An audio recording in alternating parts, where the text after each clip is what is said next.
Gue tuh orangnya introvert. Gue tuh orangnya ekstrovert. Gue tuh orangnya cuek. Gue tuh orangnya males, suka marah-marah. Itu tuh sebenarnya jati diri kita atau sebenarnya label yang dikasih sama orang yang kemudian membuat kita merasa bahwa itu adalah jati diri kita. Pernah kepikir nggak bahwa sebenarnya apa yang kita sebut sebagai jati diri kita atau kita menyebut diri kita punya sifat apa, kadang-kadang bukanlah sebenarnya jati diri kita.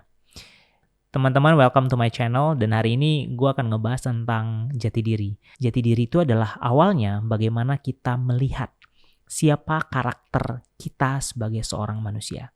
Kadang-kadang kita menyebut diri kita introvert, extrovert, pemalas, pemberani, penakut, atau apapun itu. Tapi yang kadang-kadang tidak kita sadari adalah bahwa apa yang disebut sebagai jati diri tadi, kadang-kadang kebanyakan itu sebenarnya adalah label yang diberikan oleh lingkungan kita, yang kemudian kita secara tidak sadar mengambil label tersebut dan membuat itu sebagai jati diri.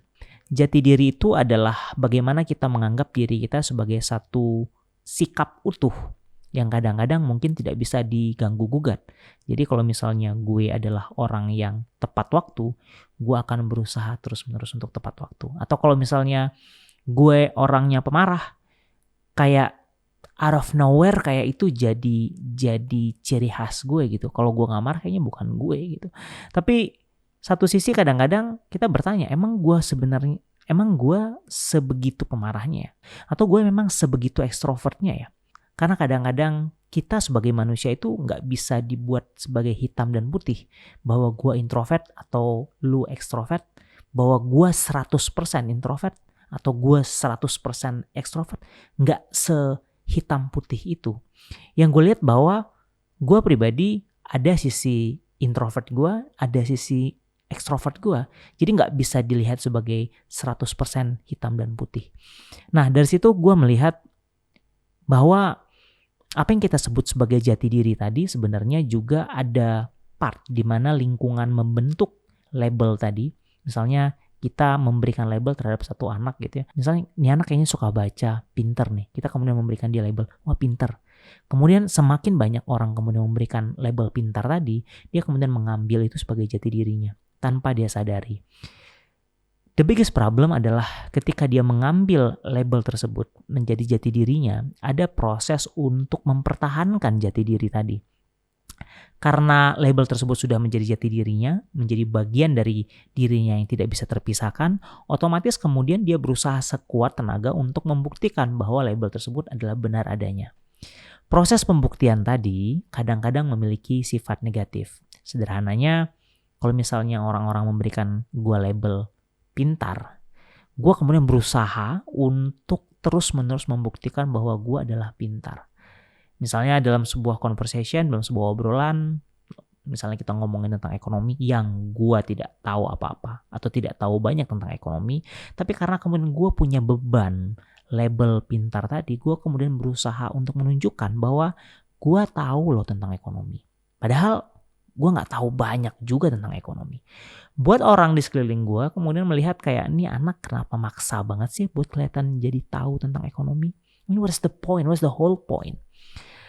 Poin tadi yang sebenarnya gue ngelihat kadang-kadang ketika kita berusaha untuk mempertahankan label yang diberikan masyarakat tadi, atau kita menyebutnya sebagai jati diri tadi, itu kadang-kadang justru membuat kita terkotak-kotak dalam sistem yang kita bangun sendiri.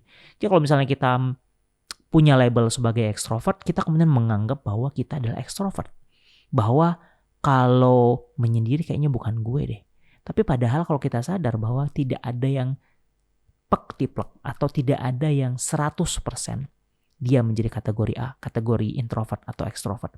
Kalau kita sadar hal tersebut bahwa selalu ada sisi abu-abu dari diri kita tadi. Ketika kita menganggap diri kita ekstrovert, selalu ada sisi introvertnya di situ. Gue melihat bagaimana perubahan dari labeling orang-orang sekeliling kita tadi dan kemudian bagaimana kita mengambilnya menjadi jati diri kita, memberikan mungkin sejenis kerangkeng atau pengkotak-kotakan yang membuat kita sulit untuk menjadi fleksibel, menjadi berubah, menjadi menjadi sesuatu yang mungkin orang melihat itu bukan diri kita. Dari situlah kemudian gue melihat bahwa harus ada proses untuk menanggalkan apapun jati diri yang kita miliki tadi. Kalau kita menganggap diri kita adalah ekstrovert, kita tanggalkan dulu bahwa kita adalah ekstrovert. Kalau kita melihat diri kita sebagai seorang yang pemarah, kita tanggalkan dulu bahwa diri kita adalah pemarah. Dari situ kita kemudian akan melihat bahwa apapun yang kita lihat sebagai jati diri atau kepribadian tadi sebenarnya adalah label yang kemudian diberikan orang yang kemudian tanpa kita sadari menjadi bagian dari jati diri kita.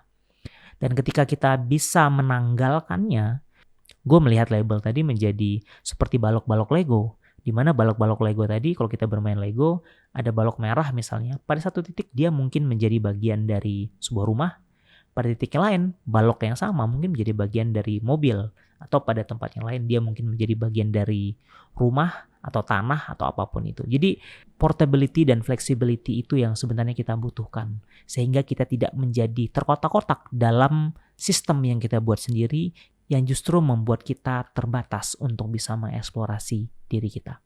So, poinnya adalah bagaimana kemudian kita sadar apapun jati diri atau label yang diberikan oleh orang-orang di sekeliling kita, atau bagaimana kita menganggap diri kita coba lihat lagi dan coba tanggalkan, karena mungkin itu bukanlah sebenarnya diri kita.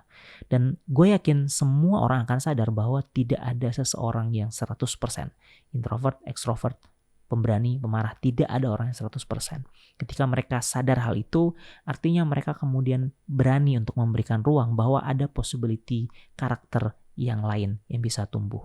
Ketika mereka bisa melepaskan diri dari karakter-karakter yang diberikan oleh masyarakat atau lingkungan kita tadi, kita kemudian akan bisa melihatnya secara lebih objektif.